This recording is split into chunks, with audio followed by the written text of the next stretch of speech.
Samsung Galaxy A series is back, and this time with a threat to other companies. From the past few years, Samsung was lost somewhere in this section, but as I stated earlier in my previous video, that they have to take a bold step to ditch the J series.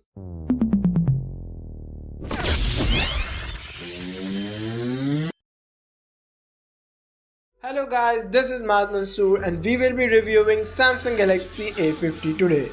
Recently I have upgraded my daily driver by switching to this phone from a 4-year-old Note 4 and I'm totally amazed by the changes Samsung have brought to this revolution. Because in between these years Samsung was producing same kind of phones with old-fashioned design and software. Let's start by its gorgeous look. Oh, the back, which Samsung called it the glass stick bag, which is actually made of polycarbonate but gives this amazing reflection just like of glass. Although it scratches up pretty easily and gets fingerprint smudges, so I would like to say a protective film is a must-have. The weight reduction combined with excellent ergonomics makes the A50 comfortable to hold. The back panel smoothly flows and curves around the edges, ensuring there are no hard edges hurting your palm. The sides are made of soft plastic with volume rockers and power button on the right. Left side resides the SIM card slot. Yes, you are getting the support of dual SIM card along with the micro SD card.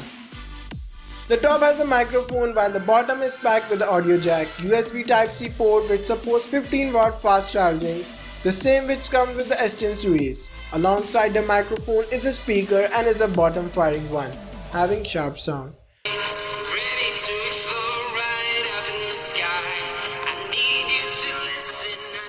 And in between all is sandwiched a gorgeous display which Samsung calls the Infinity U display. Coming at nearly 6.4 inches, the colors are natural with deep blacks as expected. A nice viewing angle. The AMOLED panel makes the experience so smooth and also allowing the support of an always on display. There is a slight chin down at the bottom. All in all, what a beautiful display it is. You might have noticed the lack of a fingerprint reader at the back. That's because the A50 employs an optical in-display fingerprint scanner which works fine, although you are getting a face unlock which is faster than the fingerprint scanner. The Samsung Galaxy A50 has a 4000 mAh battery. The phone comfortably lasts a full day of use and has a decent amount of charge left over. Let's talk about the internals. We are getting Exynos 9610 chipset which hasn't been seen on Galaxy phone yet. Built on a 10nm fabrication process, the chipset uses an octa-core big little architecture. The 4 Cortex A73 cores clocked at 2.3 GHz are powerful enough for anything almost you throw at the phone, while 4 Cortex A53 efficiency cores clocked at 1.6 GHz ensures that the phone sips power when not performing an intense activity. There's a Mali G72 MP3 GPU handling the graphics end of business. The phone ships with 4GB or 6GB of RAM depending on the variant you opt for, with up to 128GB of internal storage.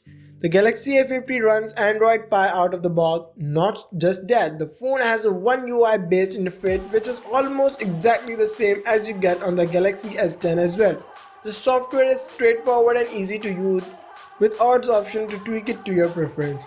For displaying content or the always on display to turning off the animation, altogether you can also switch between button and gesture based navigation. The software game has been so strong that I've been getting monthly security updates which increase device stability and bring tons of new features.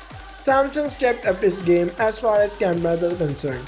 I'm particularly enthusiastic over the use of wide-angle lenses since they allow for much more versatility with photography. The camera arrangement on the Galaxy A50 uses a combination of a 25-megapixel primary sensor combined with an 8-megapixel wide angle as well as a 5-megapixel depth sensor. The camera on the Galaxy A50 are quite good for social media junkies as long as there is good light out. The camera can capture some great looking shots. The primary camera has a tendency to overexpose, because of which the scene can appear brighter than it is. There is a night mode which lets you shoot the best at low light conditions. The video shooting capability is limited up to 1080p at 30 frames per second, while you are getting EIS along with Samsung new steady mode. The notch, which hides a 25-megapixel camera, captures great selfies, even supports software-based wide-angle support. The final words would be yes, it looks pretty good, and yes, the performance is more than sufficient for the price. But what really stood out for me was a clean and optimized user experience, which I was really looking forward. Okay guys, this is time to say goodbye. We'll meet you in the next video. Make sure to subscribe to the channel. Peace out.